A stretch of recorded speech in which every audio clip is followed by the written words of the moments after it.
생각이라는데 마시 사야도님이 한 초전 법문경이라는 예. 거기에 나오더라고요. 다시요. 아까 그 벽지불 얘기. 예. 마시 사야도라고 예. 뭐 제일 유명한 분이죠, 뭐. 그분이 한 초전 법문경에 나오더라고요. 1장부터 8장까지 되어 있는데 내가 3장까지 읽었는데 6장에 나와요. 백지불이 공양을 받았을 때 예. 항상 축원을 해주는데 축원했는데 그 축원 내용이 쭉 나와요. 그래서 그 축원이 아주 간단한 내용인데 너무 좋아서 내가 하는 사람은 또만한테 책을 주면서 그걸 다 써줬다. 예, 뭐. 네, 이건 벽지불 관계는 제가 좀 더 공부를 해보겠습니다.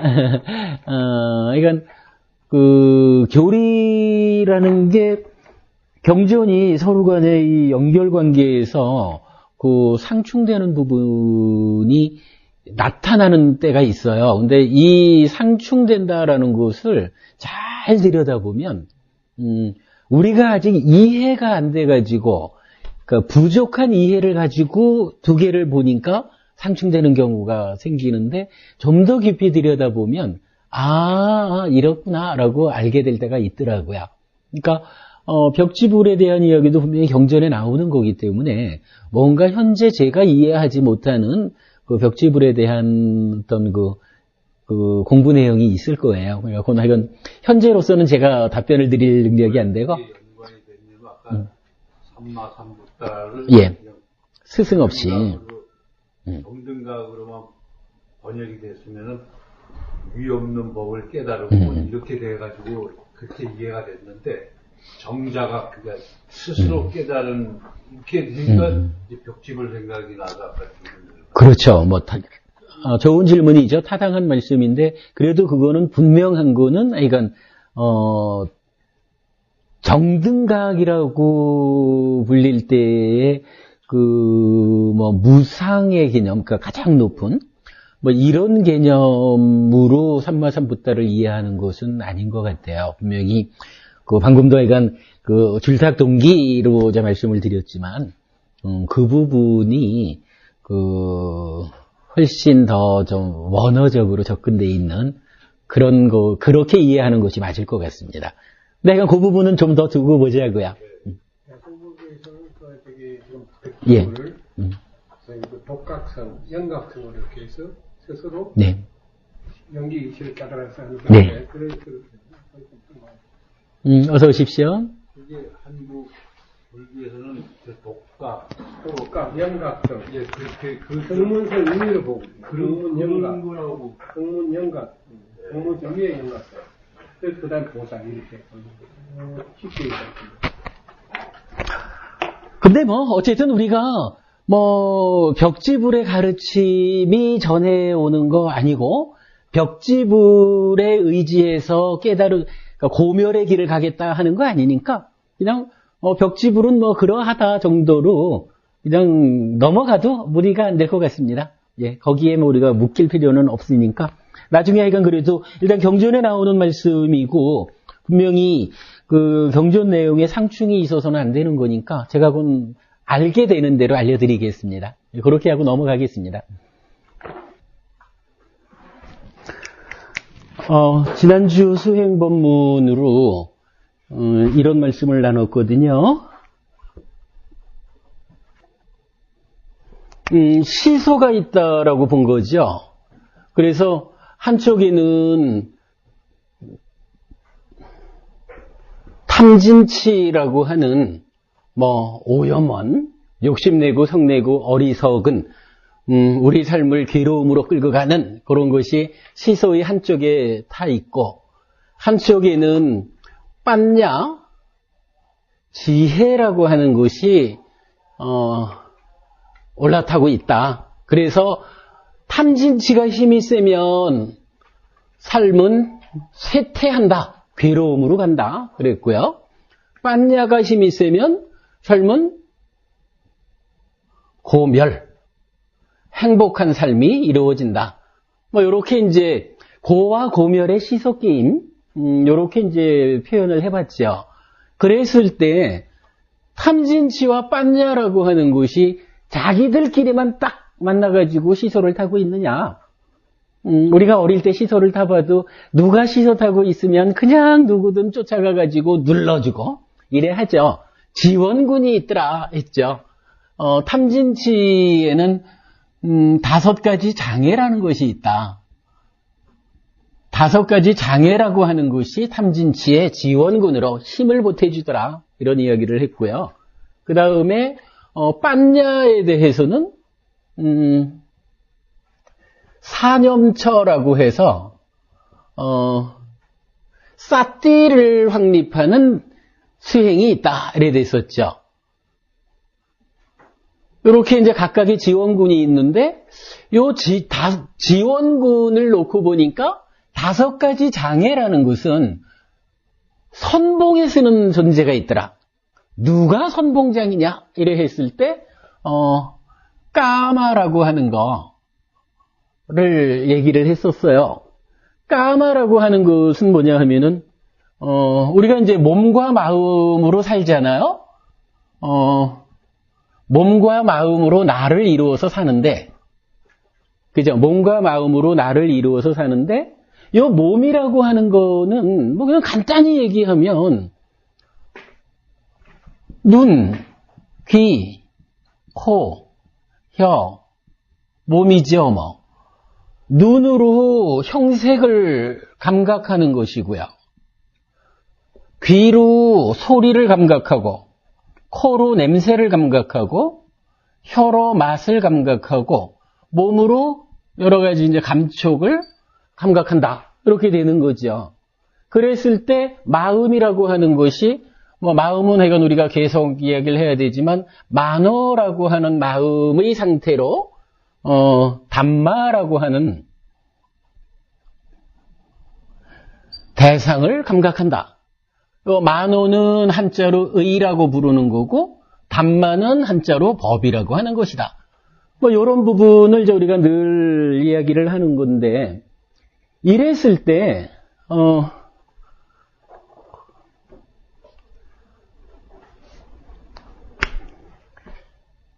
여기에 이제 가운데에 작용하는 게 있다라는 것을 말하거든요. 아니지. 그 얘기 전에 요 마음, 만호라고 하는 것이 감각의 과정에서 어떤 역할을 하느냐라고 보면 눈이라고 하는 것이 형색을 감각하는데 사실은 자기 혼자 감각하지는 못하더라 하는 얘기를 했죠. 눈에 대상이 들어온다고 해도 눈에 빛깔로 들어오는 요 상태를 우리가 감각하는가? 라고 보면은, 뭐, 눈이 어딘가를 향하고 있어도 귀를 통해서 굉장히 좋은 소리가 들린다 그러면은, 귀에 들어오는 소리를 듣지, 눈에 들어오는 형색을 감각하지 못하더라? 뭐, 요런 측면을 이제 볼 수가 있죠. 그랬을 때 그게 설명되는 게 뭐냐 하면, 만호라고 하는 마음이 눈을 지원해주면 눈이 대상을 감각할 것이고, 만호란 마음이 귀를 감각하면 귀가 대상을 감각할 것이고 마찬가지 코를 지원하면 코로 냄새를 감각하고 혀를 지원하면 맛을 감각하고 나머지 몸을 지원하면 감촉을 지원한다. 뭐 요렇게 이제 눈, 귀, 코, 혀, 몸이라고 하는 육체가 가지는 5가지 감각 기능을 마음이라고 하는 그 중에 만호라고 불리는 마음이 어디를 지원하느냐에 따라서 각각을 감각하는 감각 기능이 결정된다. 우리 유명한 경전이지만 운나바 바라문경이라는 경전에서 보면 이렇게 나오죠. 눈, 귀, 코, 혀, 몸이라는 5가지 감각 기능은 만호에 의지한다. 이렇게 나오죠. 만호에 의지한다라는 이야기가 뭐냐 하면 결국 만호가 어디를 지원해 주느냐에 따라서 감각 기능이 활성화된다. 동시에 사실은 그렇죠. 우리 산다는 게 뭐 보이기도 하고 들리기도 하고 냄새며 맛이며 감촉이 다 동시에 존재하죠. 동시에 존재하는 이 중에 어떤 것을 감각하느냐라고 하는 것은 만호라는 내 마음이 어디에 주목해 주느냐, 주목한다라고 하는 요 표현에 의해서 감각작용이 결정이 되죠. 그런데 요 때에 내가 그러니까 눈이 만호의 지원을 받아가지고 형색을 감각을 본다, 보는 감각작용을 한다라고 할 때 그냥 보면 되는데 요게 그냥 단순히 보아지기가 어렵더라는 거예요. 여러분 요거에 대해서 공감할 수 있는지 한번 보셔요. 내가 눈으로 컴퓨터를 본다. 이러면은 내 눈에 들어오는 요 컴퓨터라는 대상과 나 사이에 그냥 컴퓨터 요 자체를 있는 그대로 볼 것인가?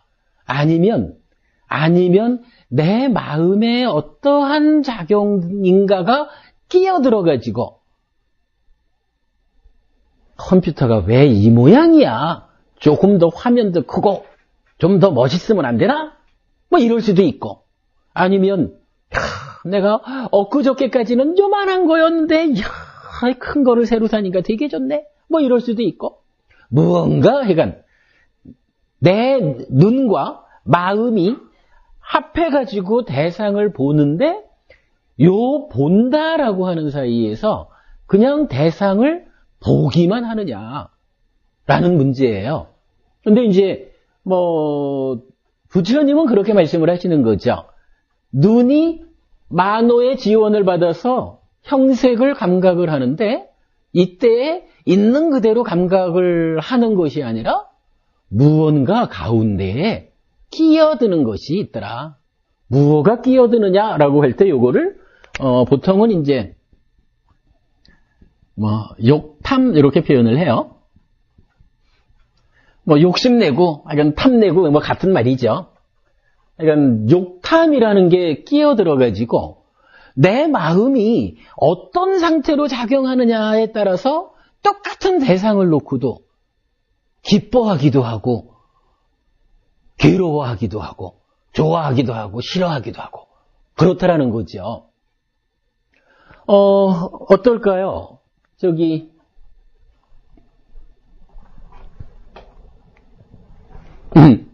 여기에 지금 우리가 만든 법회 규칙이라고 하는 종이가 하나 붙어 있어요. 요 종이를 저도 보고요. 여러분도 보실 거거든요. 그런데 사실 이 종이 하나는 여기에 우리가 만든 법회 규칙 해가지고 그냥 글씨가 써져 있을 뿐이거든요. 근데 요거를 볼 때, 법우님하고 저하고 요걸 볼 때 좀 느낌이 다를 수가 있어요. 법우님께서는 그냥 여기에 붙어는 있고 눈에는 들어오고 저게 뭐가 있는가 보다는 하더라도 이것 때문에 불편할 일이 없는 거예요. 속상할 일이 없어요. 그냥 해피 스님이 알아서 요거 피해가면서 글을 쓰잖아요. 그러니까 이게 여기 있다 해서 전혀 법우님 마음에 불편이 있을 일이 없어요. 그런데 저는 딱 요게 붙어 있는 게 신경이 쓰여요. 아니 글을 쓰다 보면은 이만큼도 와야 되는데 요게 있는 것 때문에 이 공간을 못 쓰잖아요. 싫거든요, 요거 있는 게. 그런데 여기가 우리만 쓰는 공간이래야. 아이까지는 내가 좀 더 깨끗하게 쓰면 되지? 하고 떼내버릴 텐데, 우리만 쓰는 공간이 아니잖아요. 그러니까 공공의 목적으로 붙여놓은 것을 제가 불편하다고 떼낼 수는 없잖아요. 그러니까 저는 이것 때문에 좀 불편해요. 조금 좀 짜증이 날 수도 있어요. 요거 가만 보면 똑같은 하나의 대상을 놓고 법우님께서 대상에 대해서 일으키는 마음하고 제가 일으키는 마음이 다르죠. 요 상태가 왜 다르냐 하면 바로 대상과 만호의 지원을 받은 나의 감각 기능과 요 사이에 각각마다 다른 무언가가 끼어 있다는 거예요. 가운데 거. 가운데 무언가가 끼어 있다. 이렇게 말하는 거거든요. 그러면 눈, 귀, 코, 혀, 몸, 만호라는 6가지 감각 기능 또는 우리가 마음하고 결합된 상태의 감각 기능은 내입처 이렇게 표현을 하죠. 더 두고 공부를 하겠지만 감각 기능이라는 거하고 그 감각의 주관에 서 가지고 감각을 하는 주체 이런 개념하고는 조금 달라요. 근데 어쨌든 이렇게 이제 감각을 하는 데에 있어서 눈, 귀, 코, 혀, 몸, 만호 또는 안, 이, 비, 설신의 육근 또는 육내입처 이렇게 부르는 건데 이렇게 6가지로 각각의 대상을 형색, 소리, 냄새, 맛, 감촉, 단맛 이러든가 아니면 색, 성, 향, 미, 촉, 법 이렇게 말하든가 이거 다 들어본 말씀이죠, 여러분? 뭐 설명 필요 없죠. 이제 그렇게 하는데 부처님이 보실 때 그렇다는 거예요. 이게 안이비 설신의가 색성향 미촉 법을 그냥 있는 그대로 볼 때는 다만 보기만 하고 들을 때는 다만 듣기만 하고 뭐 요렇게 살면 살아가는데 불편할 게 별반 없다는 거예요. 그러니까 괴로움이 발생하지 않는다는 거거든요. 그런데 현실적으로 우리 삶은 어떠느냐 하면 거기에 꼭 무언가가 끼어들어요. 내가 그동안 살아온 과거라는 것이 개입하고 그 과거의 개입 가운데에 내 마음에서 어떤 형태로든 욕탐이라고 하는 달리 말하면 탐진치 그런 거죠. 탐진치 요런 어떠한 형태의 마음 작용이 개입을 하더라는 거예요.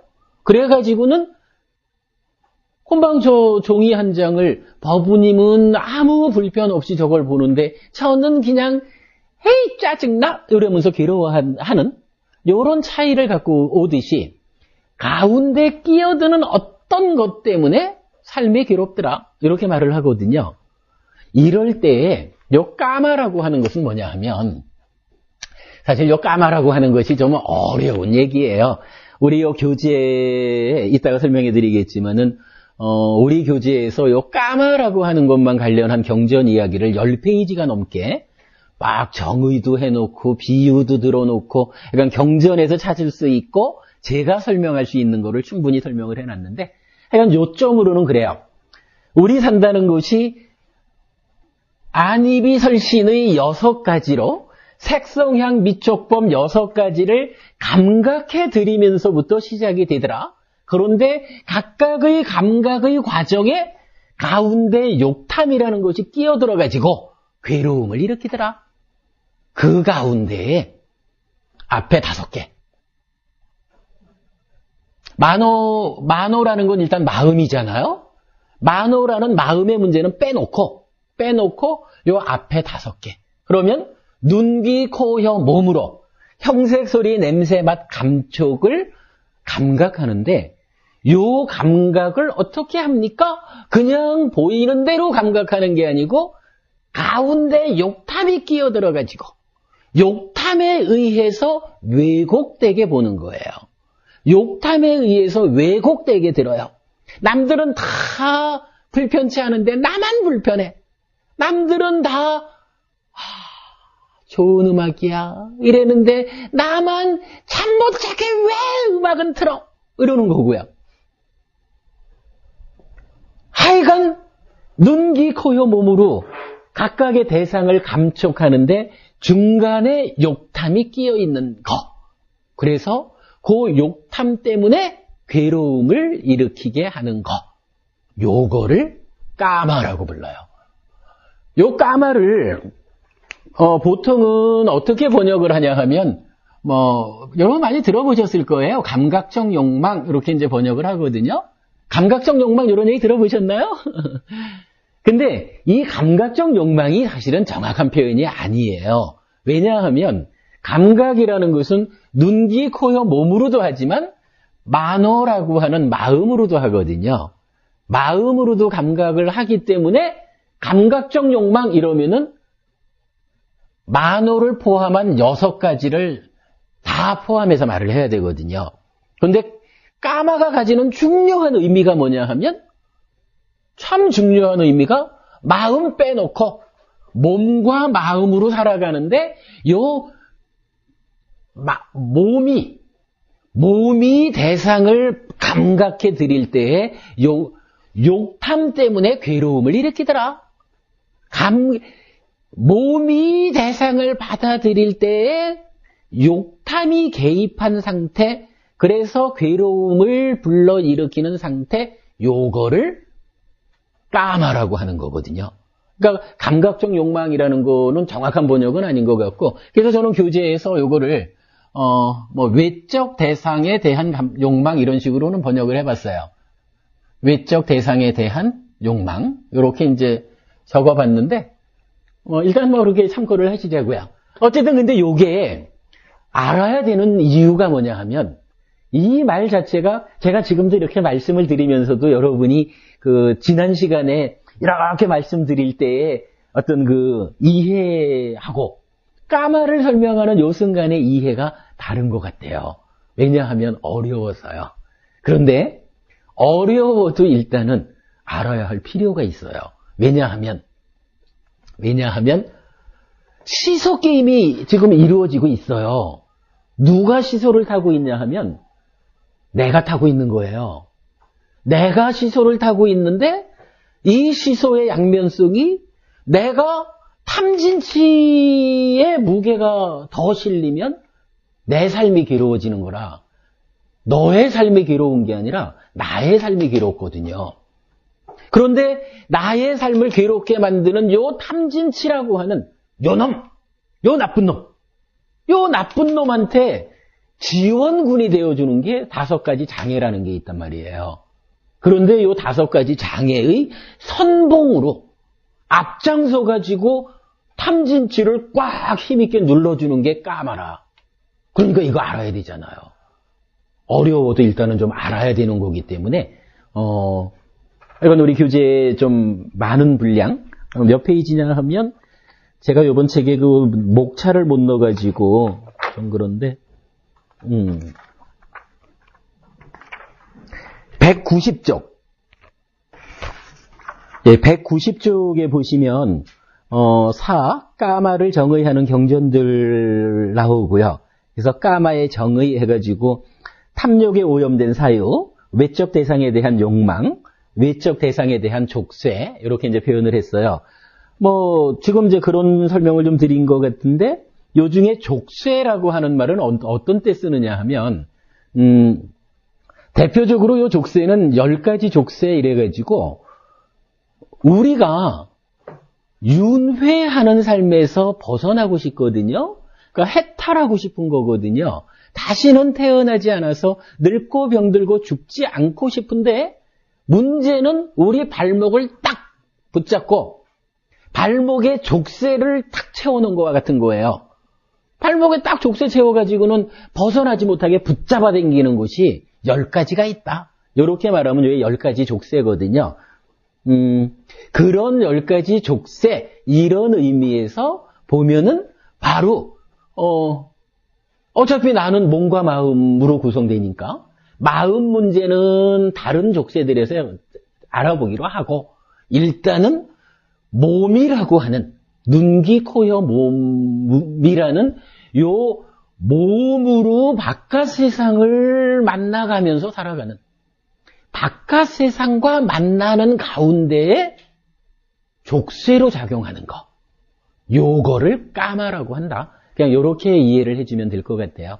그러니까 이렇게 결국 까마 때문에 5가지 장애가 시작되고 탐진치를 지원해 줌으로써 내 삶이 괴로움으로 간다. 어려워도 까마는 알아야 되겠다. 아무튼 이 교재에서 이 까마 관련해가지고 10페이지인가가 201페이지까지니까 그리고 또 앞으로도 이게 조금 더 보완될 건데 사실은 굉장히 중요한 의미를 가지는 경전 언어입니다. 그러니까 까마에 대해서 이해하기로 하시자고요. 그랬을 때 그러면 우리 삶에 탐진치와 5가지 장애와 까마만 있느냐? 요것들만 힘을 쓸 것 같으면 우리 삶은 당연히 괴로움으로밖에는 갈 수가 없죠. 근데 부처님이 우리 스승이다.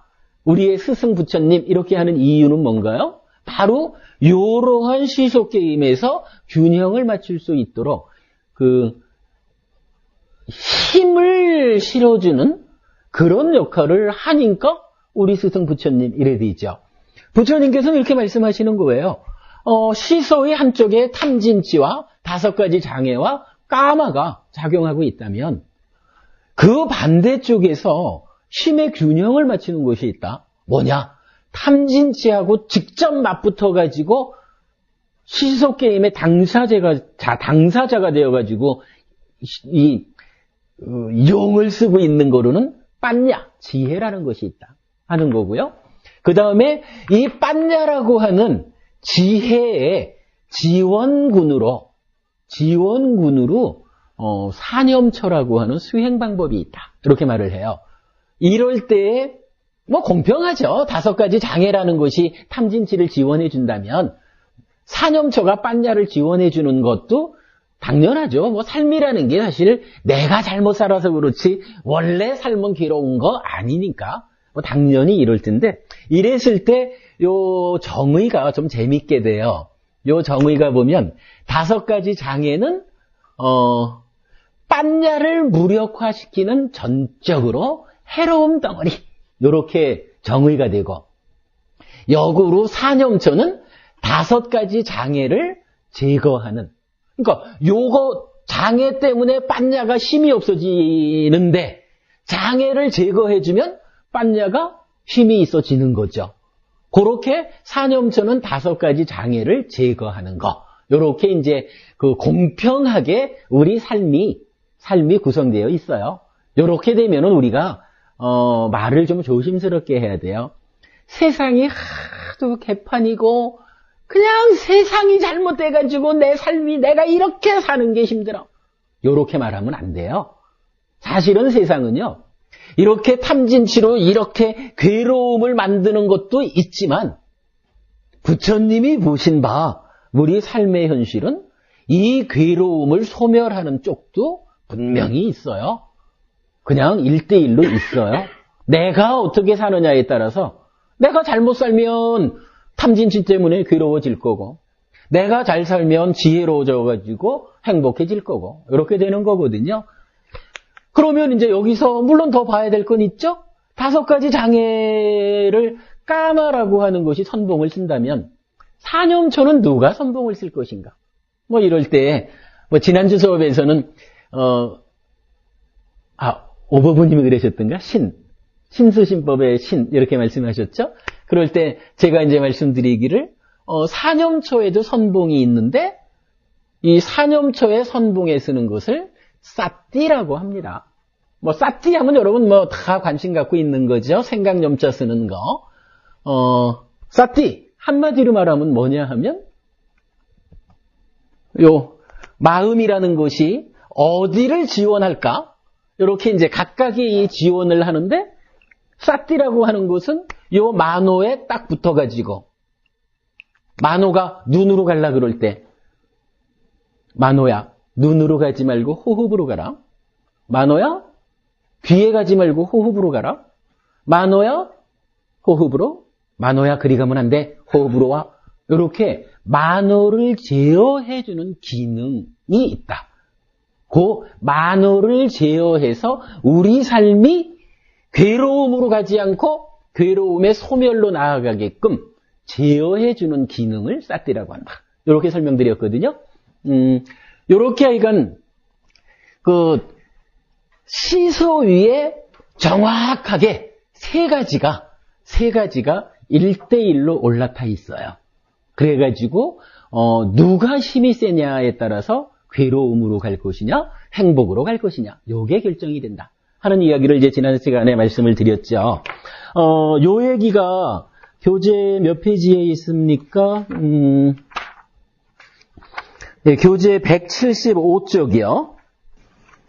175쪽에 보면은 고와 고멸의 시소 게임 해서 그림이 하나 있습니다. 그리고 176쪽에 보면 방금 제가 설명드린 이러한 지원 관계, 탐진치를 누가 지원을 하고, 선봉은 누가 서고, 빤야를 누가 지원하고, 선봉은 누가 서고, 이런 것이 이제 그림으로 나타내져 있습니다. 참고로, 지금 요 얘기는요, 우리 교재 중에 169쪽 한번 보시겠어요? 169쪽에 보시면 수행법문 이렇게 되어 있거든요. 예, 169쪽에는 수행법문인데 이 얘기는 뭐냐 하면 이 앞에 168쪽까지는 수행법문 이전에 우리가 이제 요 핵심 법문이라고 그러니까 첫 시간에 공부하는 내용 핵심 법문이 168쪽까지 차지하고 있는 거고요. 요 두 번째 시간에 하는 수행 법문이 그러니까 여기부터 시작이 된 거예요. 그러니까 교재 구분을 그렇게 봐주시면 되겠습니다. 자, 이렇게 볼 때 고와 고멸의 시속 게임에 대한 그 좀 긴 이야기가 171쪽부터 그러니까 요 그림의 앞에 5페이지에 걸쳐서 적혀 있어요. 그러니까 뭐 지난주에는 충분히 좀 설명을 드렸지만 여러분 못 들으신 분은 글을 읽어보시면 되겠고요. 오늘은 177쪽에 나오는 그 열반에 대한 이야기를 잠깐만 하고 다음 이야기로 넘어가겠습니다. 자, 이런 이야기죠. 우리가 이제 이런 시속 게임상으로 우리 삶을 분석을 해봤는데 이랬을 때 괴롭다는 것은 무엇입니까? 하는 이야기는 그 고진멸도 사성제 뭐 이렇게 말할 때 괴롭다는 것은 기본적으로 생로병사라고 하는 그 삶의 어떤 본질적인 근원적인 괴로움이 있습니다. 생로병사, 태어났기 때문에 늙고 병들고 죽어야 하는 이 자체가 괴로움입니다. 그 다음에 일상적으로 우리가 겪어야 하는 괴로움 중에 보면은 요번에 이제 아예 그 번역을 확정을 지은 거죠. 슬픔이라는 게 있고요. 비탄이라는 게 있고요.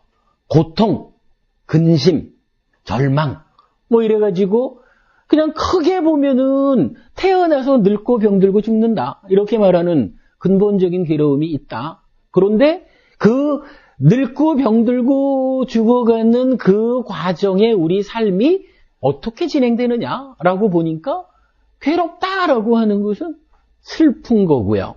슬픔이 좀 더 깊어지면은 비탄에 빠져서 이렇게 말하는 거고요.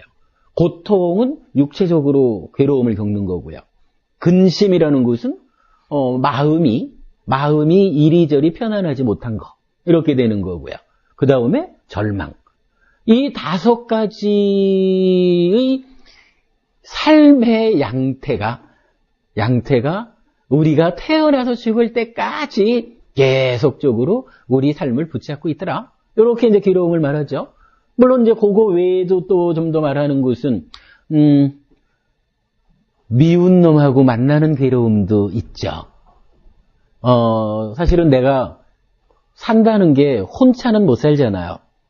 혼자는 못 사니까 관계 속에서 살아가는데 요 관계를 맺는 데서 보면은 꼭 미운 놈하고는 왜 그렇게 만나야만 되는지.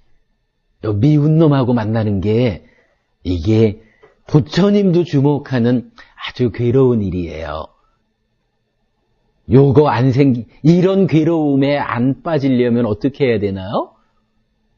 조건을 들여다봐야죠. 우리 아까 조건 얘기했잖아요. 저 미운 놈하고 이래 보면은 이게 원래 미운 놈 같으면은 참 곤란한데 세상은 참 다행스럽게도 원래 미운 건 없거든요. 그러니까 자세히 조건을 들여다보면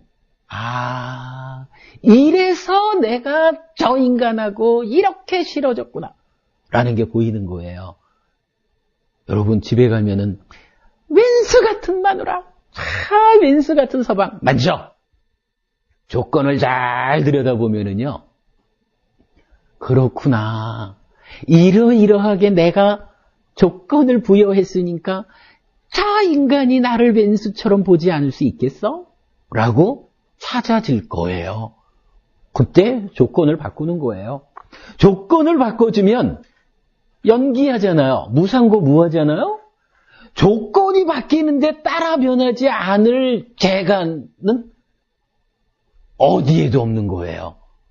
내 남편이 아무리 죽일 놈 같은 남편이라 해도 내가 정확히 조건을 보고서 조건을 바꿔주는데 끝까지 왼수 같은 남편으로 남을 수 있는 그런 뛰어난 능력자는 없어요. 조건을 바꿔주면 돼요.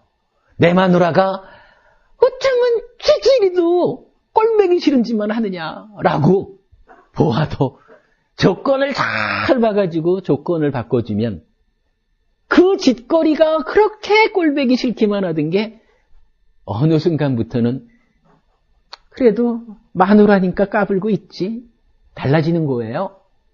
근데 어쨌든 부처님은요, 괴로움 가운데는 이렇게 미운 놈하고 만나야 되는 괴로움이 있다 그래요. 역으로 사랑하는 사람하고는 왜 꼭 헤어져야만 하는지, 사랑하는 사람과 헤어지는 괴로움도 있고요.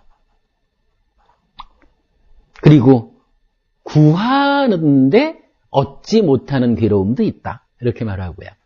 여기서 이제 대표적으로 내가 좀 늙지 않고, 그러니까 생로병사, 태어나지 않고 늙고 병들고 죽지 않으면 좋겠는데, 아까 우리 얘기했듯이 모든 번뇌를 소멸시켜가지고 아라한 되기 전까지는 태어나지 않고 늙고 병들고 죽지 않을 재간이 없잖아요. 구하지만 구해지지 않는 거. 그런 거거든요. 내가 살아가면서 슬프고 비탄에 빠지고 괴롭고 근심하고 절망하지 않고 싶은데 그게 나는 그런 상태를 구하지만 그렇게 구해지질 않는 거예요. 그런 거 괴로움이라는 거예요. 뭐 이제 보통 말하는 이제 오음성고라는 게 있죠. 오치온고라고도 몸과 마음으로 이루어진 즉 색수상행식 오온으로 구성된 내가 집착, 여기서 말한 가운데 있는 욕탐이라고 하는 것을 일으켜서 나라는 존재로 살아가는 한 이 오치온 자체가 괴로움이야. 이렇게 말하는 거거든요. 우리 괴로움에 대해서 잘 봐야 될 필요가 있어요. 그런데 괴로움은 그런 거기 때문에 일단 싫어요. 그래서 이렇게 괴로움으로 안내하는 탐진치와 5가지 장애와 까마로부터 벗어나야 되겠다. 이렇게 생각을 하는 거죠.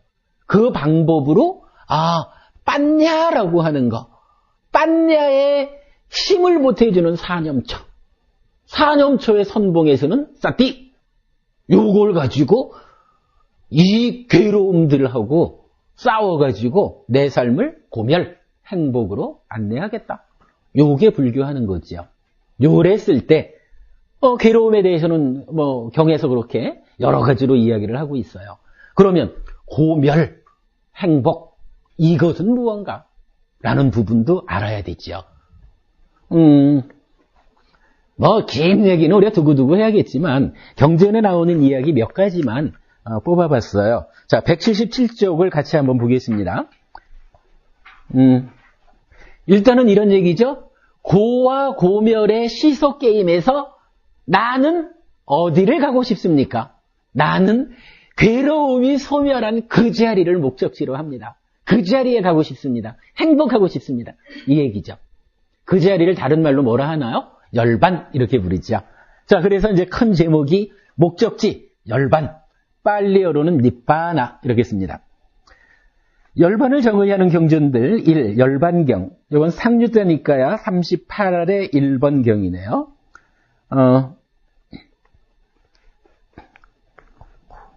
도반사리부터요. 열반이라고들 합니다. 도반이요. 도대체 어떤 것이 열반입니까?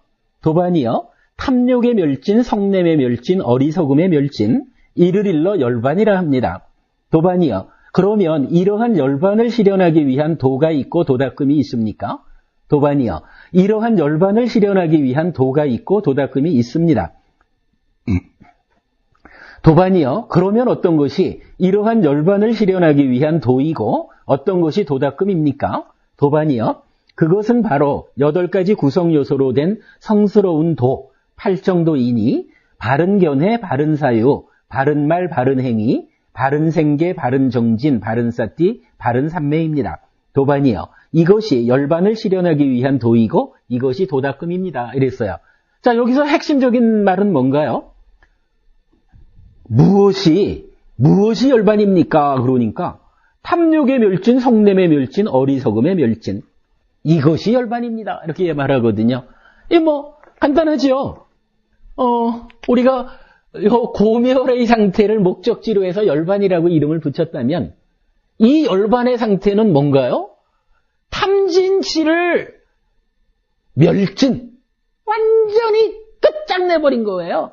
그래서 요게 죄로가 되는 거라. 탐진치가 죄로가 되면 어떻게 해요?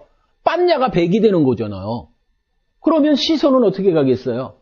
시선은 그냥 힘겨루기가 아니고 완전히 이쪽은 다 날아가 버리니까 그냥 이렇게 쓰는 거죠, 시소가. 요 상태, 열반이라고 하는 것은, 즉, 괴로움이 소멸했다 하는 상태는 한마디로 말하면 시소 게임에서 탐진치를 완전히 드러내 버렸다. 탐진치가 멸진됐다. 탐진치를 100% 소멸했다. 열반에 대해서 환상을 가질 이유는 없습니다. 열반은 우리가 지금 여기서 살아가면서도 내 마음에 가운데 끼어있는 탐진치, 욕탐, 요것만 100% 내려놓을 수 있으면 그게 열반이에요. 그래서 부처님을 얘기할 때도 그런 얘기를 합니다.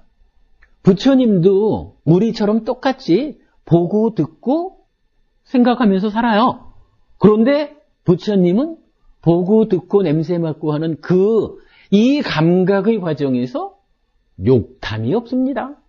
욕탐이 없기 때문에 잘 해탈해 있습니다. 이렇게 말하거든요. 우리가 아까 시간 공부한 거나 다 통하죠. 부처님이라는 존재에도 아라한이라는 존재에도 결국은 탐진치만 다 내려놓으면 그대로 우리 삶이 지금 여기 살아서도 아라한의 삶을 우리가 사는 것이다. 집에 가서 남편 때문에, 아내 때문에, 자식 때문에, 어른들 때문에 괴롭지 않으려면 간단해요. 하기는 어렵지만 말로는 간단한 게 내 마음에 탐진치만 내려놓자고요.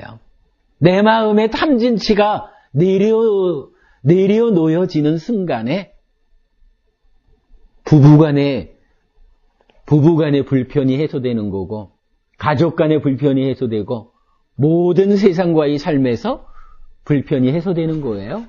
불교 공부 그거 하는 거예요.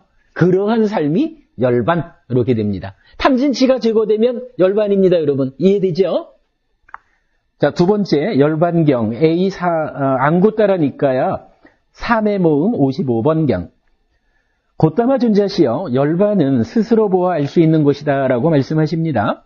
고따마 존자시여, 얼마만큼 법은 스스로 보아 알 수 있고 시간이 걸리지 않고 와서 보라는 것이고 향상으로 인도하고 지자들이 각자 알아야 하는 것입니까?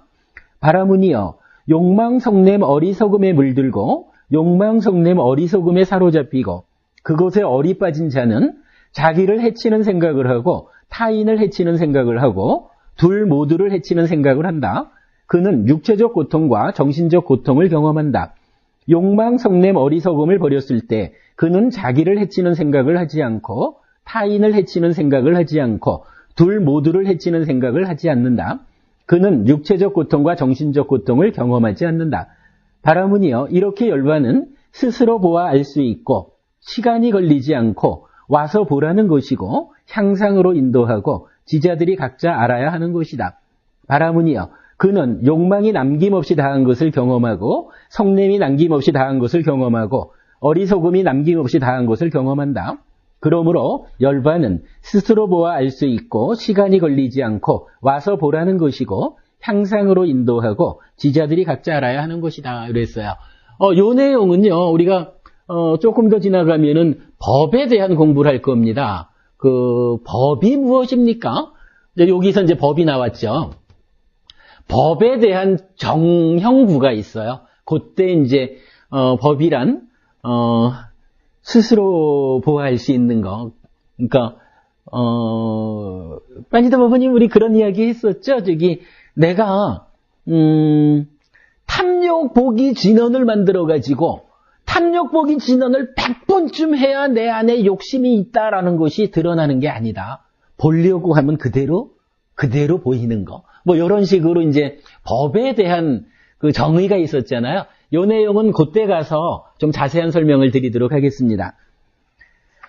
자, 그리고 넘어가면 이제 세 번째 열반경이 또 있습니다. 앙구따라니까야 아홉의 모음 34번경인데 사레프타 존자는 비구들을 불러서 말했다. 도반들이여 열반은 행복입니다.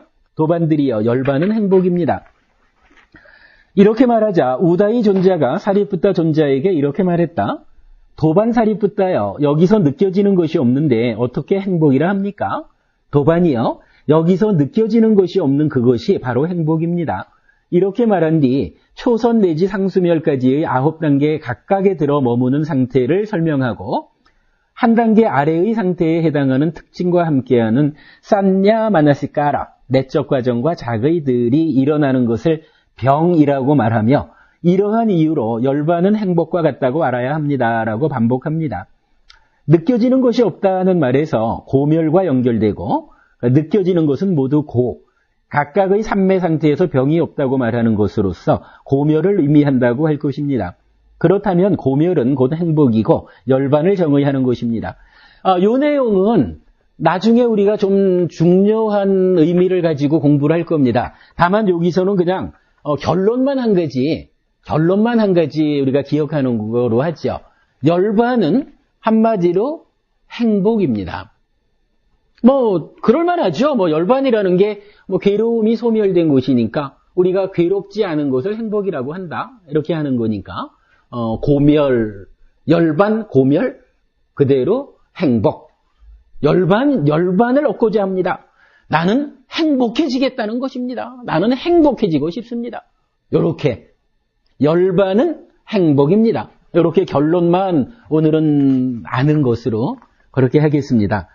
자, 요렇게 해가지고 오늘은 고와 고멸의 시속게임 관계를 좀 더 다시 한번 알아봤고요. 그때 요 까마라고 하는 것을 좀 시간을 가지고 설명을 드렸는데, 하여간 요 까마와 5가지 장애 요 부분들은 이 교재에서 요 2가지만 가지고 하여간 20페이지 이상이 설명되어 있어요. 경전 이야기 많이 나와 있으니까 여러분 이제 읽어보시도록 하고요. 다음 시간에 좀 더 설명을 드리도록 하겠습니다. 고래했고, 그렇게 이제 고와 고멸의 시속게임을 통해서, 괴로운 삶과 괴로움이 소멸된 삶, 이 삶은 어떤 것이냐 하는 것을, 괴로움에 대한 설명과 고멸, 즉, 열반이 경전에서 어떻게 정의되어 있는가 하는 측면에서 알아보았습니다. 수행 관련 설법을 이렇게 마치는 거로 하겠습니다. 그리고 이제부터 제가 시간을 좀 많이 썼네요. 한 35분 시간이 있는데, 그냥 편안하게 이런저런 말씀 나누면서, 제가 답변 드릴 질문이 있으면 답변을 드리겠고, 아니면 그냥 같이 말씀 나누면 되겠습니다. 자, 어떠세요? 오늘 교재가, 전체적으로 제가 이건 완성을 다 못 시키기는 했지만, 그런대로 우리가 배워가야 될 이야기들이, 나름대로 하여간 잘 설명하느라고 했거든요. 우리 공부의 특징, 이 그림이 많아요. 경전 가르침을 하나의 그림으로 나타내려 하면, 커피가 없습니까? 예. 도식화한다라는 것이 어디서나 다 그렇게 쓰이는 거지만, 이 경전에 나타나는 교리를, 다양한 경전들이 하나의 그림으로 나타내보면 굉장히 압축되어서, 쓸모있는 역할을 하게 됩니다. 그리고 이제 요 그림을 그리려면요, 그야말로 거짓말을 못하는 거예요. 이게 선을 그면서도 화살표 하나가 잘못 그어지면 완전히 교리가 엉뚱한 방향으로 이해가 되잖아요. 그래서 사실은 그림 그리는 거를 제가 굉장히 좋아는 하지만 그림 그리는 일은 굉장히 힘들어요. 그래서 다 이렇게 마우스를 붙잡고 그림을 그리려면 어깨가 많이 힘이 들어요. 자, 뭐 오늘 공부한 내용도 좋고 아니면 뭐 평상시 가지고 있던 뭐 삶의 문제도 좋고 저기 뭐 이러저런 말씀을 좀 나눠보시자고요. 예. 화가 났을 때 있잖아요. 예. 화가 났을 때 들여다본다 이렇게 할 때 순서가 있나요? 순서가 없죠? 이게 우리가 이제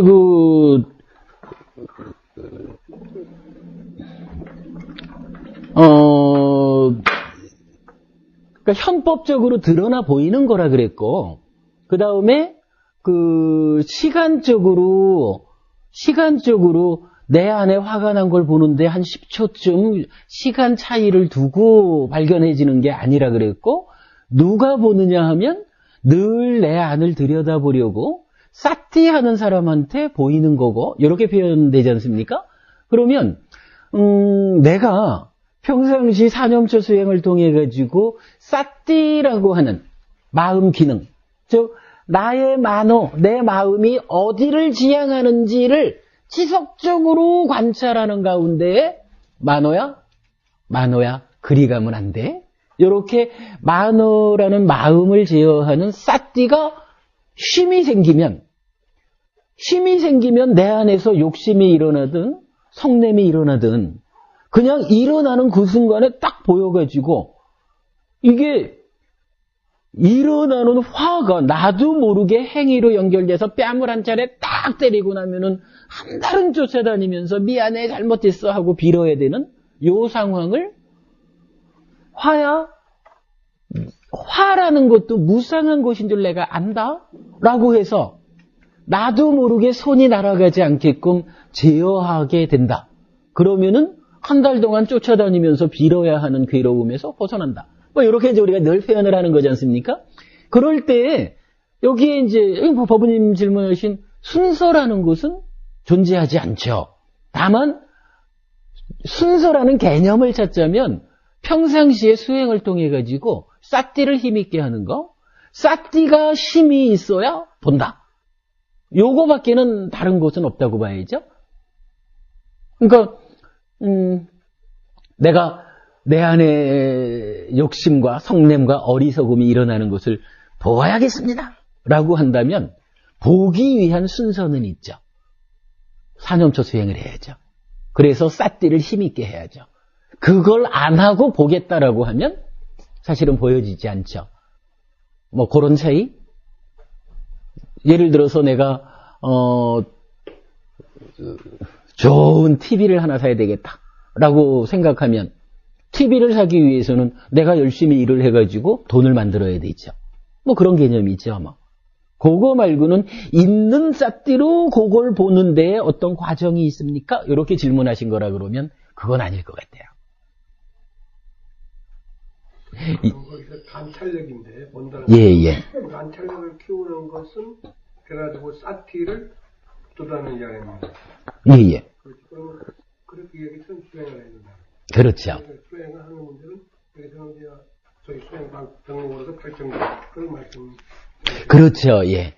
요 사념처 수행 자체가 8정도 중에 정념, 7번째 나오는 정념이거든요.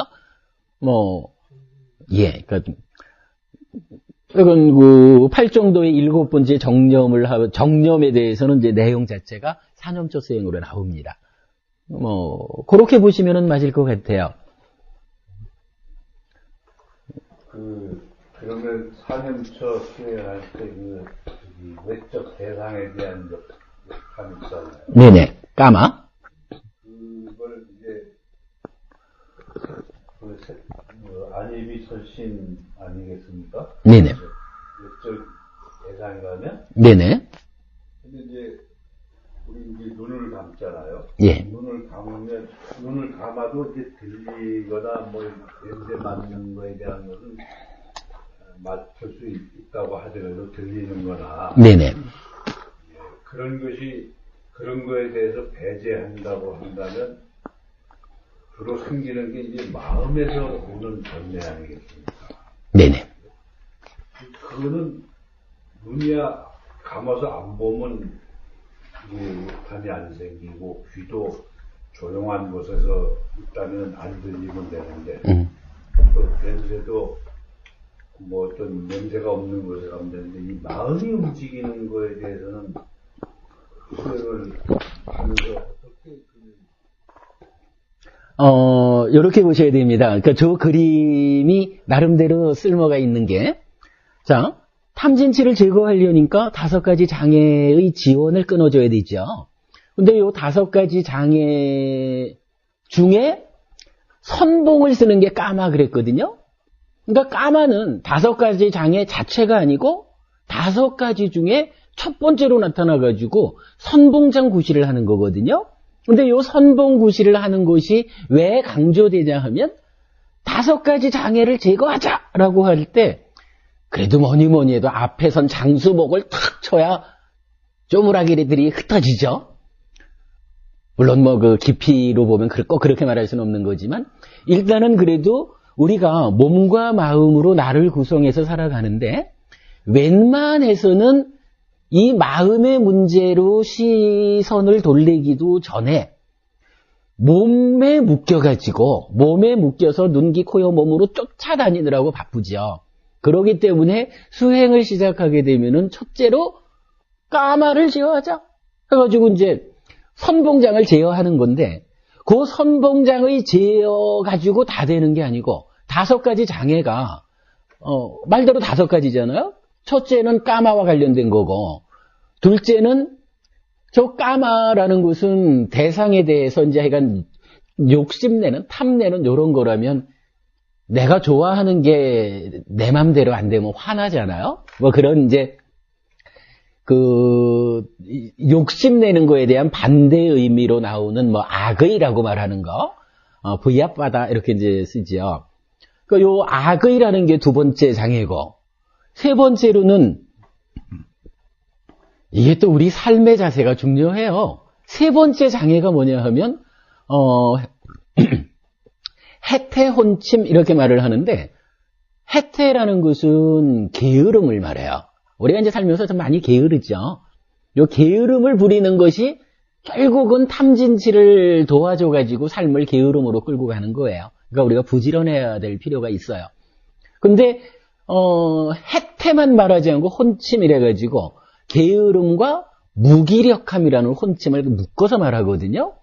요 무기력함이라는 것은 좀 이제 설명이 단순하지는 않겠지만 우리가 아주 그 바지런한 사람들이 바지런한 가운데서도 실제로 삶의 어떤 문제들과 부딪혀가지고는 무기력하게 포기자라는 사람들도 있죠. 그러니까 게으르지 않다라고만 해가지고 사실은 이 이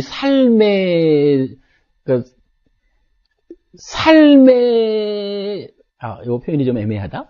그러니까 해태와 혼침, 게으름과 무기력함 2개는 묶여져가지고 게으르지 않은 상태에서도 무기력함이라는 것이 심적으로 존재할 수가 있죠. 그래서 요거는 이제 좀 몸으로 말하자면 게으른 측면, 마음으로 말하자면 무기력한 측면, 요거 2개를 묶어가지고 3번째 장애로 말하고요. 4번째는 이제 방금 사실 법원님 말씀하시는 그 부분은 4번째에 속할 것 같아요. 들뜸과 후회 이렇게 말하는데 먼저 후회라고 하는 것은 지난 일에 대해서 말 그대로 후회하는 거예요. 왜 그랬지 내가? 괜찮을까? 그냥 지나간 건 지나간 거거든요. 내가 과거에 좀 잘못한 게 있으면 지금 그 잘못한 거를 잘 대응하고 잘못한 게 이만큼이면 우리들 말하듯이 소금덩이에 비유 이런 게 있잖아요. 잘못한 게 요만큼이라 그러면은 잘하는 일을 이만큼 하면은 요 잘못된 거는 내 삶에 괴로움을 일으키지 못한단 말이에요. 과부로 왔다 간다 해도 항상 예를 들어야 되겠네. 그러니까 소금덩이 비유라는 게 이거잖아요. 소금 한 움큼을 가지고 요런 컵에들은 작은 물에다가 소금 한 움큼을 넣으면 짜서 못 먹잖아요. 근데 똑같은 양의 소금 덩어리를 저 한강물에 갖다 던져보세요. 그 한강물이 요즘으로야 다른 오염 때문에 못 먹겠지만 우리가 그냥 말하는 거로는 저 큰 한강물이 요 한 움큼의 소금 때문에 못 먹게 되지 않잖아요. 전혀 분명히 요 과보인 소금 한 덩어리는 던져놓지만 내 삶에서 그것 때문에 괴로움이 느껴지지 않는단 말이에요. 요게 소금덩이의 비유잖아요. 그러니까 후회라는 게 그거예요. 과거에 내가 잘못한 게 있으면 이미 지나간 과거를 되돌릴 수는 없잖아요. 그러면 후회하고 앉아있을 것이 아니라 내가 과거에 잘못한 것보다 훨씬 더 잘하리라.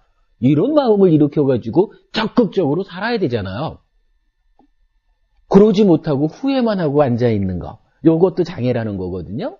그리고 요거에 같이 붙어 있는 게 들뜸이라는 건데, 우리가 나중에 이제 가래라는 거를 공부하면서 이제 좀 더 깊이 있게 요 들뜸은 봐야 될 것 같아요. 요 들뜸은 사실은 10가지, 아까 우리가 이제 윤회에서 벗어나지 못하게 발목 잡고 있는 족쇄, 이렇게 얘기할 때 10가지 중에 제일 밑에 무명이라는 게 있단 말이에요. 12연기의 첫 번째가 무명이잖아요. 그 무명 바로 위에 있는 9번째의 족쇄가 들뜸이라. 굉장히 우리를 붙잡고 있는, 우리한테 큰 장애로 작용하는 건데, 미세하죠. 근데 요 들뜸이라는 게 그 의미예요.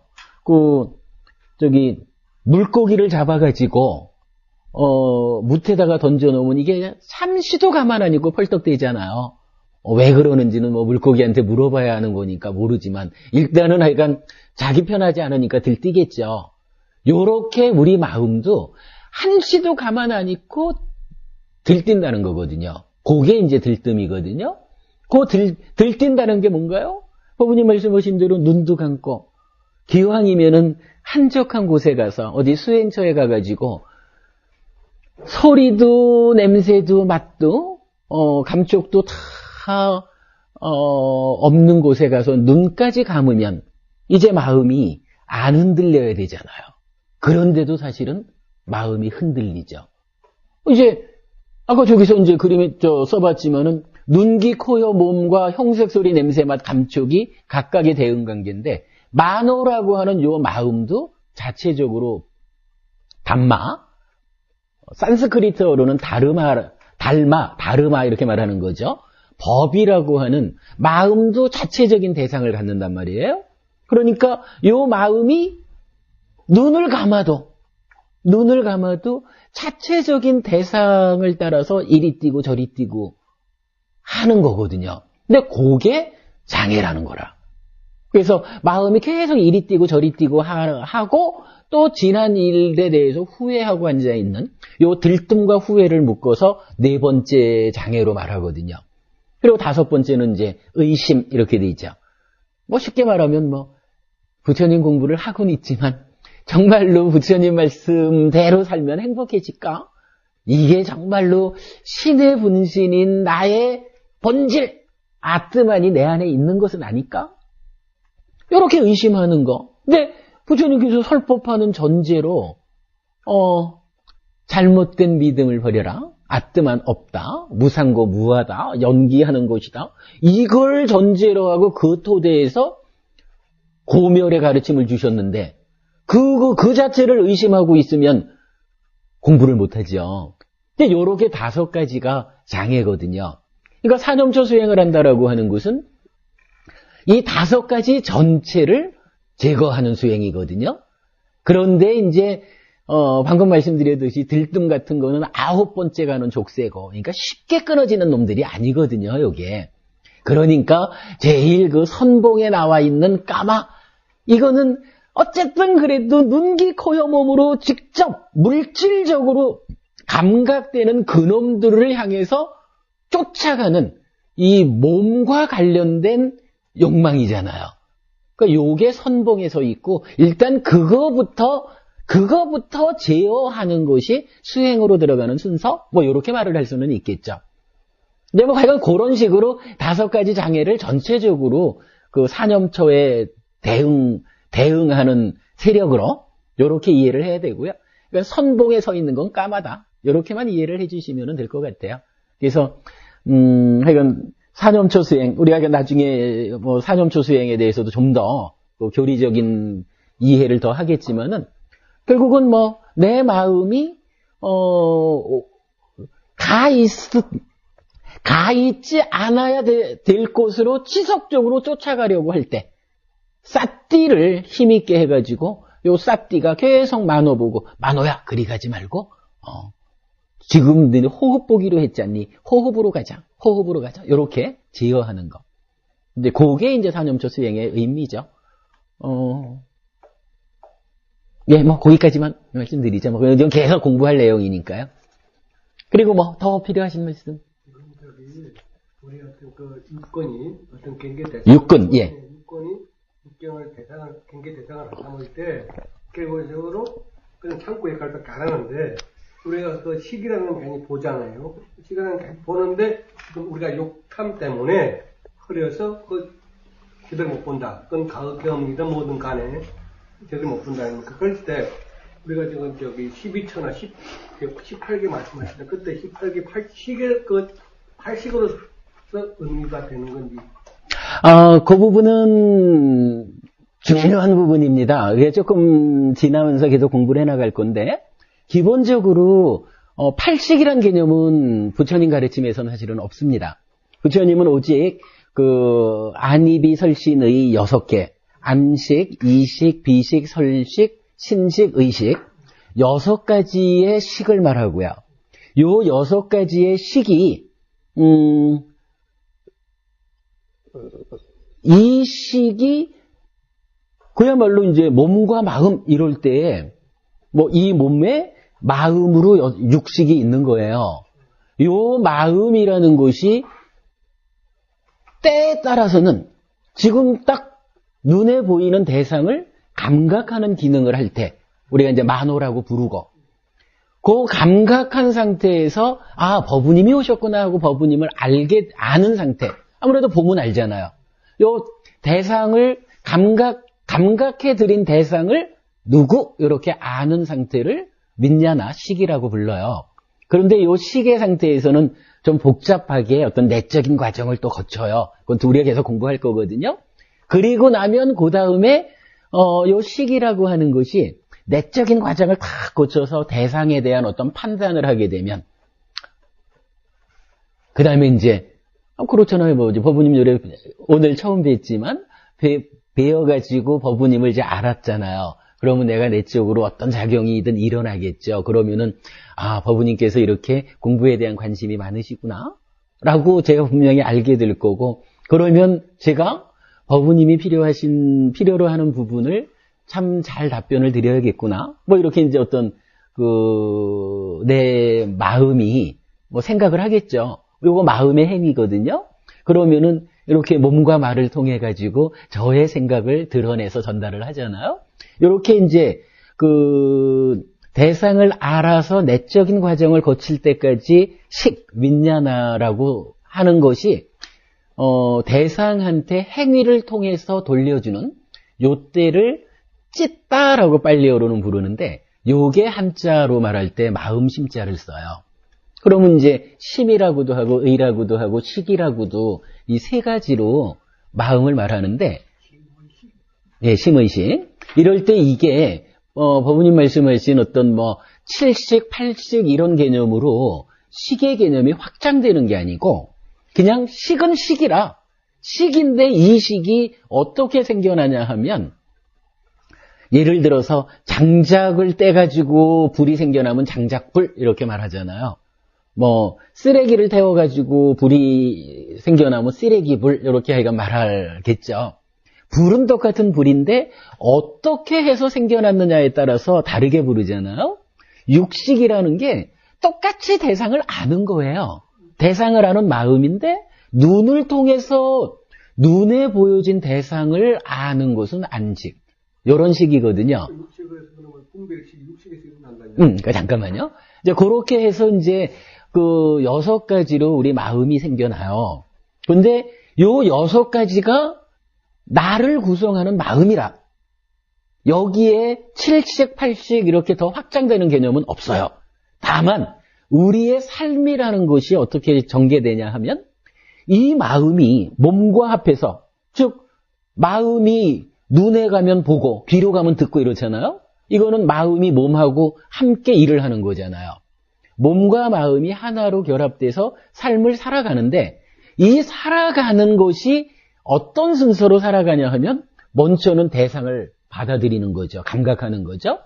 감각하는 데에서 시작해가지고 감각한 대상에 대해서 내 내면적으로 하여간 뭐 어떤 형태로든 그 과정을 거치겠죠. 그래서 판단을 하겠죠.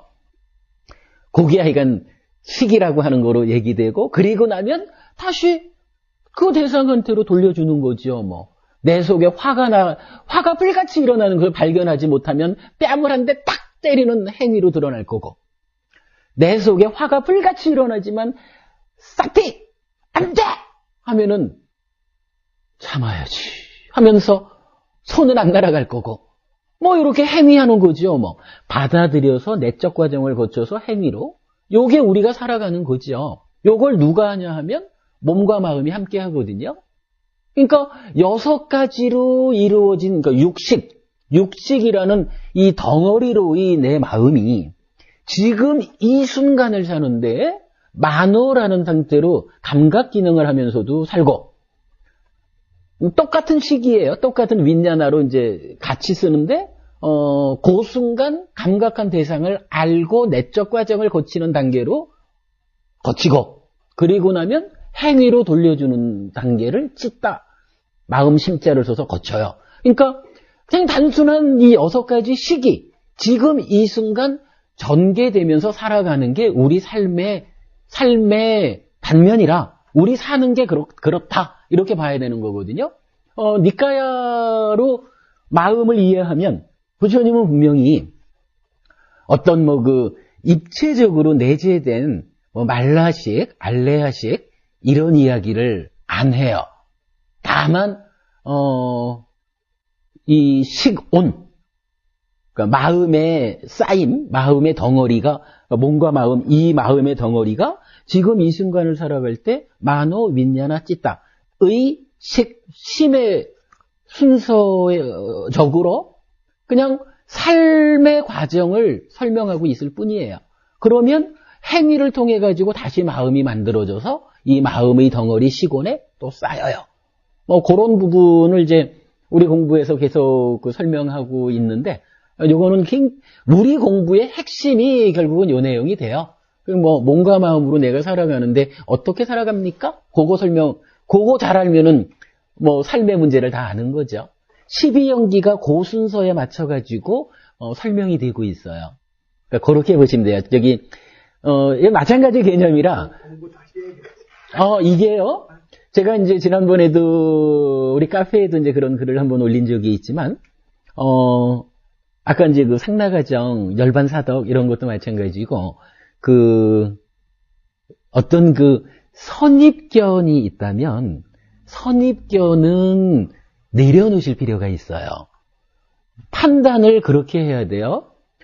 그래도 다행히 우리가 어떤 공부를 하냐 하면, 아까 시작할 때 말했던 45년간 부처님이 말씀하신, 부처님의 45년간 가르침이 정리되어 있는 니까야를 공부하잖아요. 그러면 이 니까야 자체로 가르침을 이해할 수 있으면 돼요. 우리가 지금 그걸 하고 있거든요. 그런데 그 뒤에 두 가지 측면이죠. 한쪽은 뭐 2600년 동안의 선배 스님들이 부처님 가르침을 내가 보니까 이런 말씀이야 라고 설명해 준 거, 요거 이제 주석서 이렇게 되는 거죠. 그 주석서를 기준으로 니까야를 볼 때 선배 스님이 틀렸으면 어떻게 해요? 선배 스님이 니까야 잘못 이해했으면 그거 따라가면 나도 잘못 이해하는 거잖아요. 참고는 하되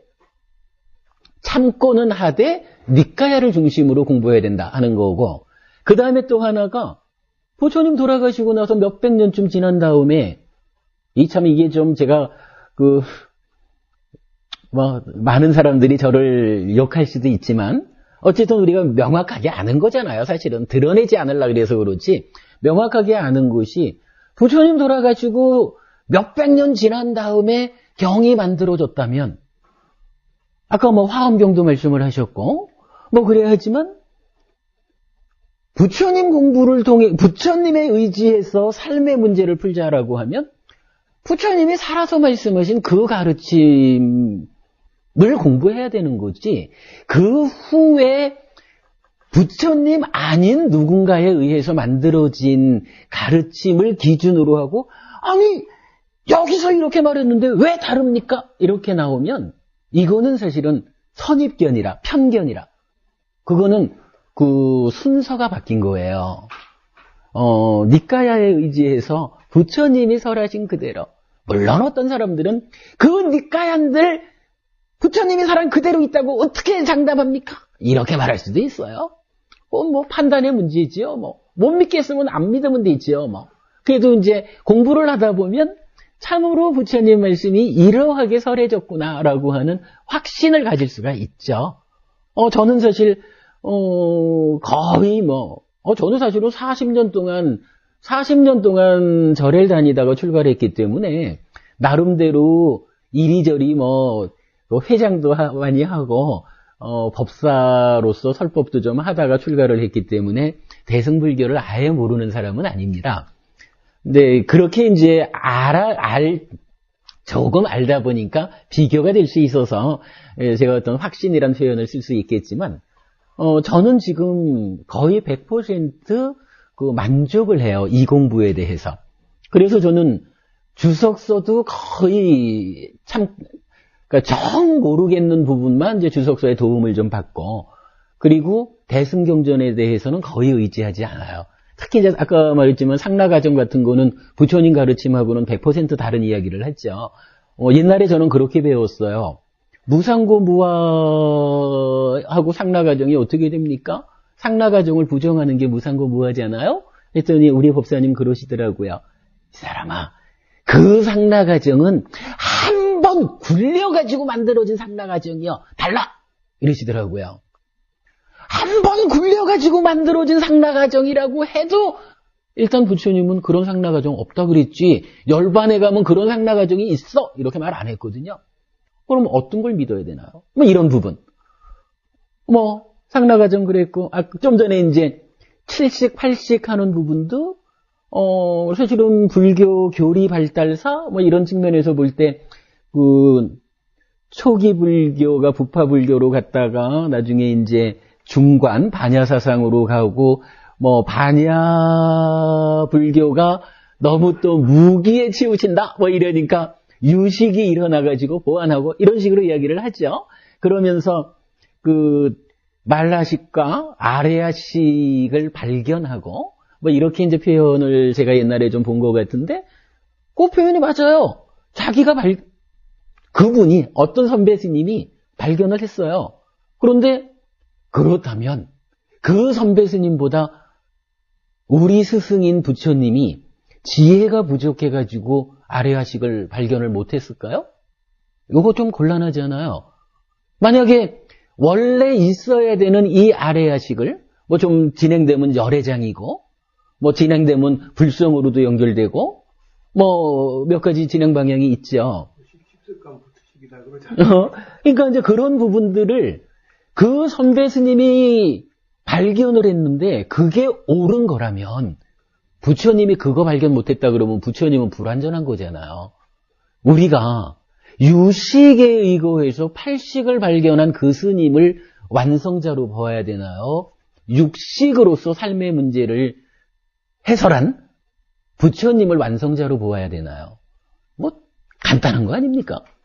어디에 의지할 거냐 하는 것은 자기 선택의 문제라. 자기가 선택해야 할 문제. 그렇기 때문에 종종 편견, 선입견 이런 부분을 내려놓는 것이 좋다. 이렇게 이제 말씀을 드리는 거죠. 일단 공부는 그러니까 부처님 살아서 말씀하신 것보다 더 부처님의 본 뜻에 어울리는 것은 없지 않을까? 저는 그렇게 생각합니다.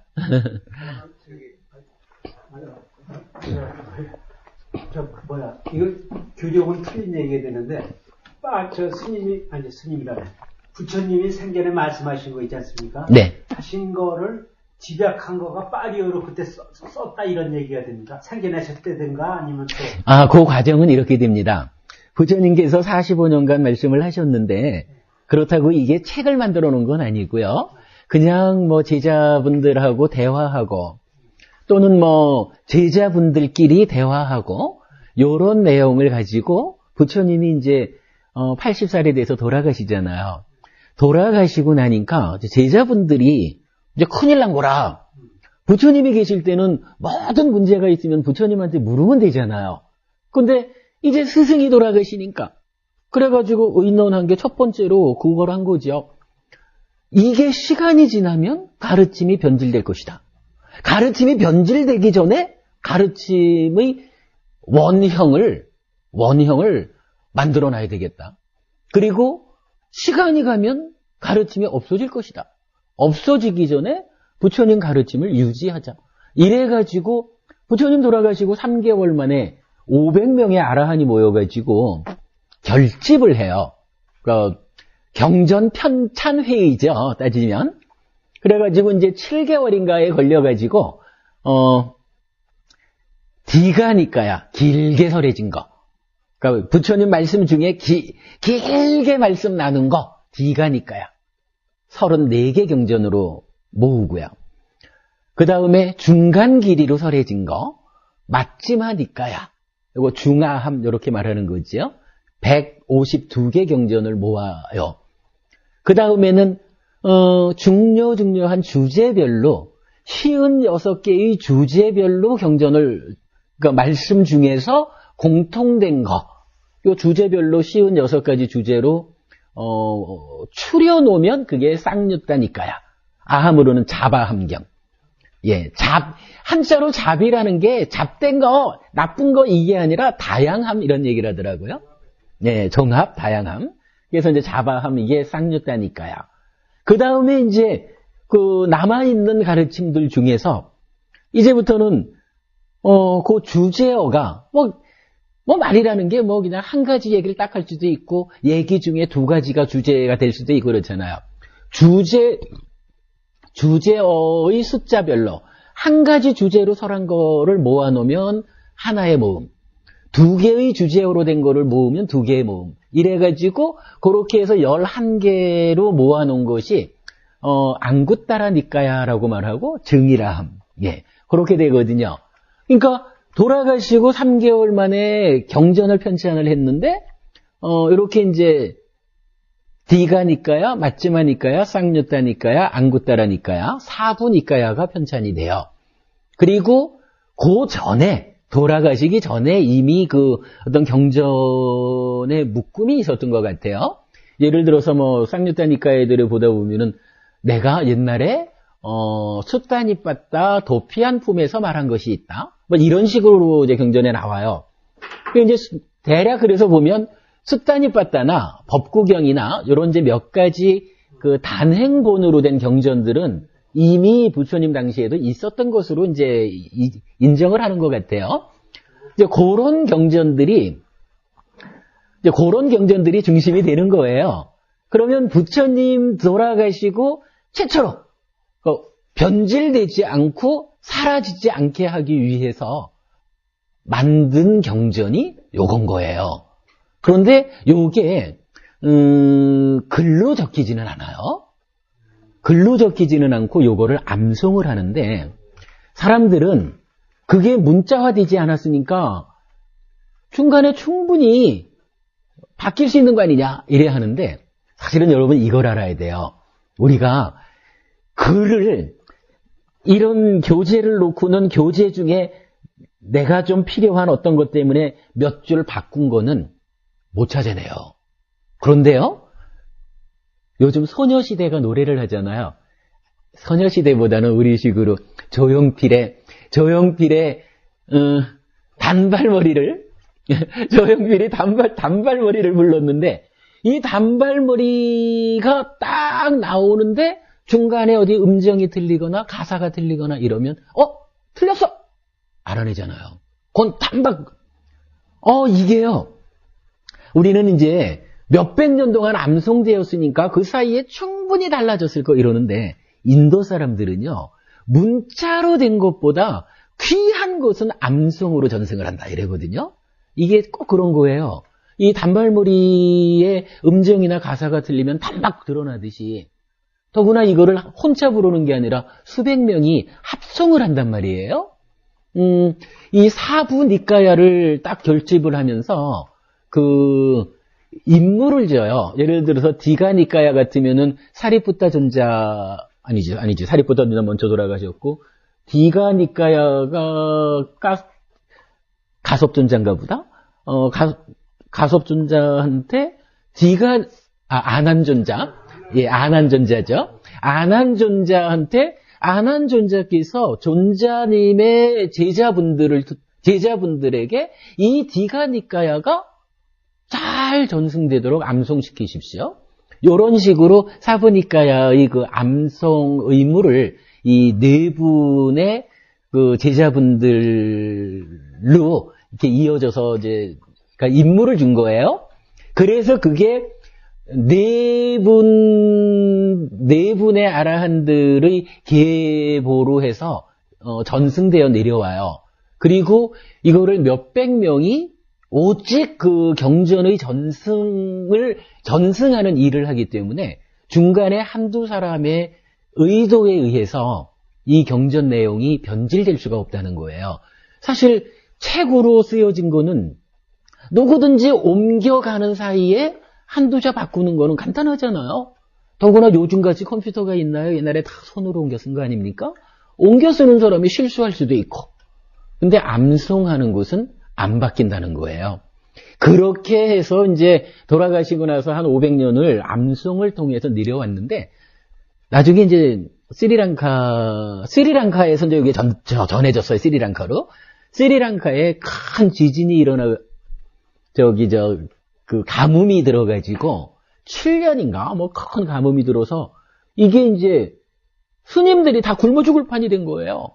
그래가지고 그때 그 대나무 이파리인가요? 아니면 뭐 그랬죠. 바나나 잎인가요? 예, 그런 이제 나무 이파리에다가 문자로 새기는 작업을 한 거예요. 그때부터 이게 문자화된 거고, 그 이전까지는 계속 전승되어 내려온 거예요, 구두로. 근데 이게 더 정확하다는 거예요. 그래서, 경전이 왜곡되었을 것이다. 어떻게 경전을 신뢰할 수 있느냐 하는 부분은, 거의 100만 분의 1, 1000만 분의 1의 오차도, 사실은 허용되지 않는 것이다. 이렇게 보는 게 타당할 것 같아요. 지난년에 얘기를 지금 말씀하신 거 그랬더니 지난년에 파리어로 폐역경에다 이제 썼고, 네. 또 다른 사람들은 어떤 사람들은 이제 뭐죠? 파리어 말고 또 뭐예요? 산스크리트요. 예. 뭐 그렇다는 편이십니까? 네. 그렇죠. 그 인도 불교에서 이제 이 중원을 차지하고 있던 이 겐지스강 유역 이쪽에서 이제 그 일부 특히 이제 설일체 유부나 이렇게 이제 부처님 가르침의 어떤 그 말 자체가 설일체 유부잖아요. 있을 유자를 쓰는. 저기 가실 분은 이제 가셔야겠습니다. 가실 분은 출발해 가시고요. 이런 이제 어떤 그 존재를 내세우는 그런 부파들을 위주로 해서 그 3차 결집인가 이때 그 지금 파키스탄, 아프가니스탄 이쪽 옛날에 간다라 미술, 간다라 지역이라고 불리던 그쪽으로 이 하나의 세력이 밀려간다 하네요. 근데 그 간다라 쪽으로 밀려간 그 설일체 유부를 중심으로 하는 이런 그 한 부파 쪽에서는 나중에 이제 이 빨리어를 산스크리트어로 따지면 그것도 하나의 번역이죠. 비슷한 말이라 해도 다른 거니까. 이렇게 이제 산스크리트어로 바꾸고 바뀐 상태가 이제 때를 잘 만나죠. 이제 시기적으로 중국이 유럽으로 가는 실크로드가 히말라야 북쪽으로 가니까 그 지역을 통해서 가는 거잖아요. 그러니까 중국으로는 어떤 불교가 들어오냐 하면 중원에서 밀려간 이쪽 불교가 정통 불교로 들어오는 거죠. 그러니까 중국 불교는 어디 가시어요? 안녕하세요. 지난주 법성 마치고 가실 때 제가 앉아 있느라고 인사도 제대로 못했어요. 들어가셔요. 이제 그렇게 되다 보니까 중국 불교에서는 아함경의 원전이 빨리어로 있는 게 아니라 산스크리트어로 있는 거라. 예, 그런 차이가 있죠. 근데 그것도 정확하게 보자면 하여간 빨리어가 산스크리트어로 한번 번역됐다가 한자로 번역되면 아함경 이렇게 보는 게 맞겠죠. 네, 감사합니다. 두고두고 공부하시자고요? 가만 이제 가실 분들은 가셔요. 잠깐만요. 저기 법우님이 누구시더라? 처음 왔는데. 성함이? 김창훈입니다. 처음 왔습니다. 저하고 연락이 있었던 건 아니죠? 예. 잠깐만 그럼 계셔서 인사합시다. 바쁘시면 먼저 가셔도 되고요. 잠깐만 계시고요. 예. 개성을 볼 때, 예를 들어서 본인은 알겠지만은, 개성을 볼 때, 어떠한 구절을 다르게 표현할 수 있고, 혹은 A라는 표현이 B라는 표현이 있는데, A라는 표현이 써져야 할 자리에 B라는 표현이 이렇게 중복되는, 하는 경우가 있을 경우도 있지 않습니까?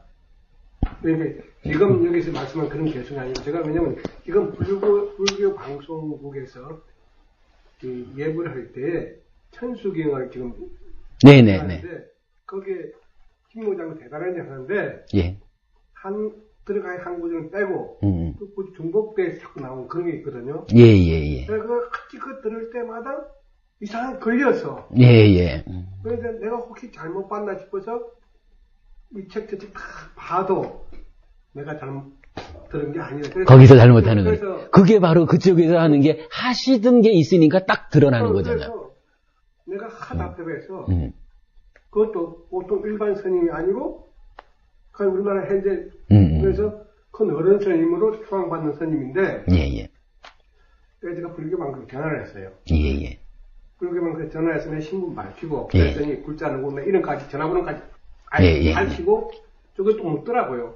근데 자기가 직접 담당은 아닌데 담당한테 연락을 해서 결과를 알려주겠습니다 했는데 지금 1년이 다 돼가는데 연락을 없이 그냥 뭐가 싶고 그래서 그분이 왜 2년 전인가 3년 전에 여기 불교자 대회를 하지 않습니까?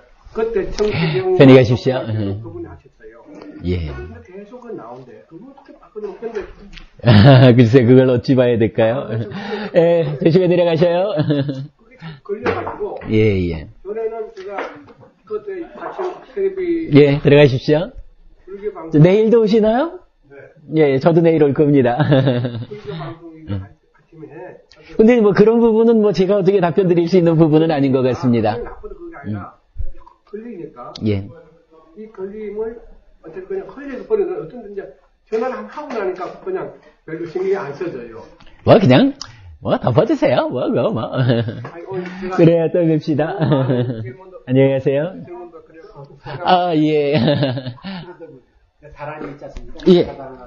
예. 이 산스크리트라고 저는 믿고 있는데 파리어로도 똑같은 게 있어요. 다란이. 없습니다. 일단 없습니다. 천수경 자체가 빨리어로 있을 경전이 아니고, 예. 다란이는 파리어로는 없다 이런 말씀이신가요? 아마 그럴 거예요. 왜냐면 천수경이 그러니까 그 천수경 천수 다란이를 말씀하신다면 없고, 그게 근데 천수 다란이를 말해요. 천수 다란이는 없습니다. 그건 그 자체가 이미 산스크리트어로도 그거 없을 거예요. 법화경은 지금 없지 않아요. 법화경이 산스크리트 원본이 없죠. 네. 예, 한자로만 한문본만 남아 있죠. 법화경의 관세음보살 보문품에서 천수 다란이거든요. 그런가요? 그러니까 그러죠. 우리 또 다음 주에 다시 뵙기로 하죠, 뭐. 아닙니다. 그럼요, 괜찮습니다. 저도 한꺼번에 하려고. 그래요. 어서 오십시오. 제가 연락을 드리고. 아니, 그런 건 아니고, 낯이 좀 익어 보여가지고요. 그래서 써본 거지, 뭐. 저는 뵀는데요. 스님들 처음 그러셔요? 어디서? 그 조계사 맞은편에 예. 템플스테이 빌딩. 아. 예, 예. 거기 어떤 분하고 이렇게 대화하시는 아, 그러셨나요? 우리 법회를 이제 2월 달까지 그쪽에서 했었으니까 예. 계속 그쪽에 나갔었죠. 반갑습니다. 잘 오셨고요. 예. 아, 법인님 들어가시겠어요? 여기 참 혹시 이메일 안 하시죠? 아, 그 이메일 적으셨나요? 예, 그럼 요 녹음된 거 그래 보내드리도록 하겠습니다. 아, 내일은요. 제가 자세히 알아보고 온 게 아니고 예, 내일은 여기가 아니고 요 건물 쪽에 건물 2개가 붙어 있어요. 예. 그 옆에 건물 302호 가시면은 이제 명상연구실이라고 있는데 매주 금요일 날마다 있는 거요? 아, 차명상 구건물 옆에 건물이지. 예, 그쪽 가시면은 뭐 이제 그 안내가 되어 있을 거예요. 거기에 이제 오후 2시부터 예. 2시간이나 3시간 걸쳐 가지고 요거는 이제 해피법당이 아니고 그 한국 테라와다 불교. 예.